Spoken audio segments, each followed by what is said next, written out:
अखंड ज्योति अक्टूबर 2021। शीर्षक है बुढ़ापे की तैयारी। बुढ़ापा जीवन के एक ऐसा सत्य है जिससे दूर सवेर सबका वास्ता पड़ता है। जीवन की महायात्रा में यह एक अहम पड़ाव है।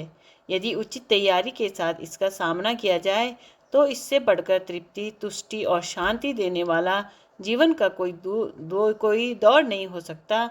और यदि इसकी पूरी तैयारी न हो पाए तथा बेहोशी में इससे पूर्व जवानी और प्रौढ़ावस्था का बहुमूल्य समय बर्बाद करते रहे तो फिर बुढ़ापा कंठ का कीर्ण हो जाता है। बुढ़ापे के नाम पर प्रायः तन से जर्जर, मन से टूटे, हताश एवं पराश्रित व्यक्तियों का चित्रण किया जाता है।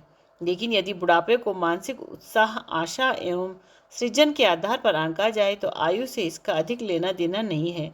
एक और जहां 20-30 वर्ष की आयु के तथाकथित युवा को भी जीवन में हताशा, निराशा एवं भय, असुरक्षा से ग्रसित देखा जा सकता है, तो वहीं 70-80 वर्ष व इससे भी अधिक आयु में कितनों को जीवन में आशा, उत्साह एवं उल्लास के साथ जीवन का आनंद लेते देखा जा सकता है। ऐसे उदाहरणों में इतिहास के पन्ने भरे पड़े हैं।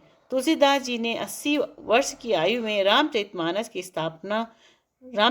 की रचना प्रारंभ की थी।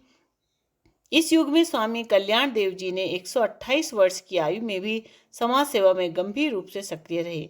महात्मा गांधी, पंडित मदन मोहन मालवीय, श्री हनुमान प्रसाद पोद्दार, श्री जमनालाल बजाज जैसे मनस्वी वृद्धावस्था के ऐसे आदर्श रहे जो अंतिम समय तक जीवट के साथ लोक हित के कार्यों में संलग्न रहे।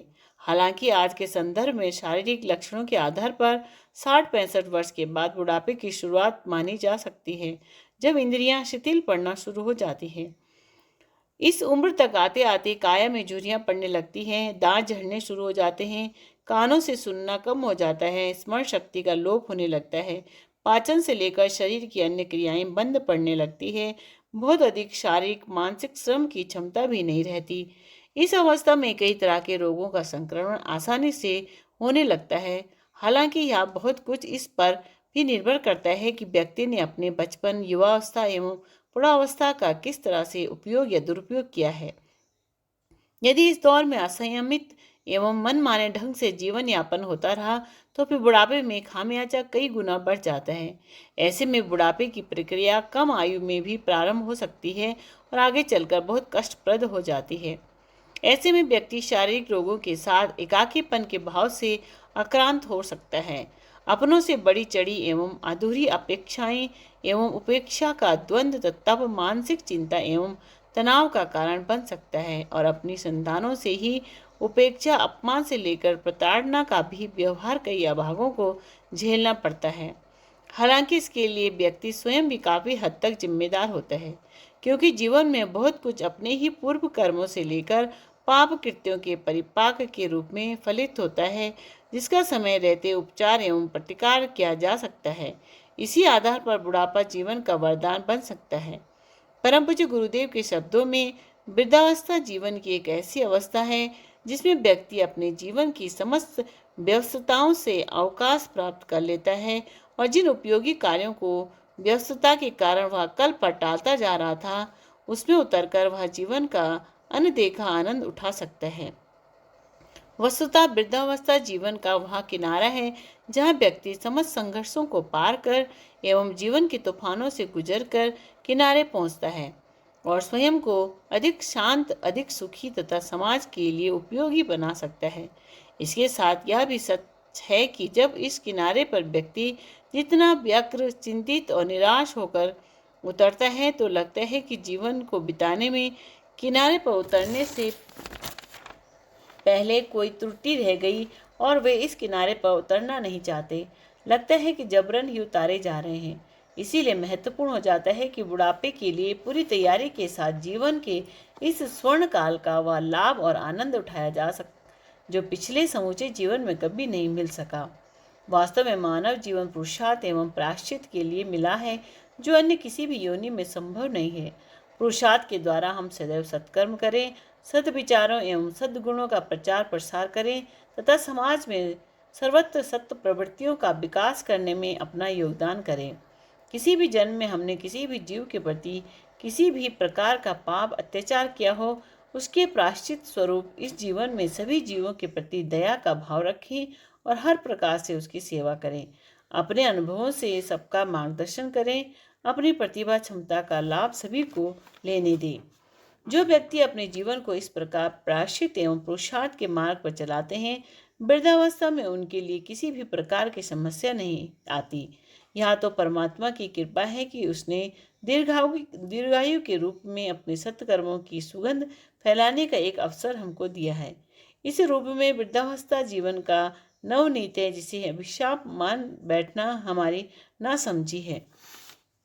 यदि किसी कारणवश ऐसा नहीं हो पाया तो युवावस्था में इसकी तैयारी शुरू करें, और यदि उससे भी चूक गए हैं तो प्रौढ़ावस्था में इसके लिए सचेष्ट हो जाएं। मानकर चलें कि जो समय बीत गया वो बीत गया, अभी तो समय शेष है। उसमें अपने कर्म एवं चिंतन को सही दिशा देते हुए शेष जीवन को सुख और संतोष के साथ हम सभी व्यतीत कर सकते हैं। वास्तव में बुढ़ापे का शेष जीवन शांतिपूर्ण आत्मचिंतन तथा भगवत भजन करने के लिए होता है, कामनाओं की पूर्ति हेतु भागदौड़ करने के लिए नहीं।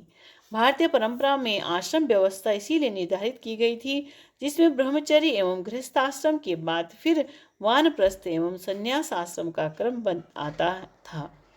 यही वह समय होता है जब मनुष्य अपने परलोक प्रसाद की नींव रखता है, किंतु यहाँ वह तभी संभव है जब मनुष्य पहले से ही इसकी तैयारी करके जीवन के अंतिम चरण में प्रवेश करे। जवानी में अथक परिश्रम करते हुए अपने कर्तव्य एवं दायित्वों को पूरा करें। इसके लिए अपनी संतानों को वहाँ इस योग्य बनाएं कि वे उस दायित्व को ठीक से संभाल सकें। अपने लिए स्थायी परिस्थितियों का निर्माण करें जो आगे चलकर उसकी सच्ची सहयोगी बन सकती है। संयम, नियम तथा कठोर व्रत पालन द्वारा इतनी शक्ति, इतना तप, तेज संचय करें जो अंतिम क्षण तक उसे अशांत न होने दे। इसके लिए आवश्यक हो जाता है कि यदि बचपन और जवानी में कोई चूक हो गई तो हताश निराश न हो।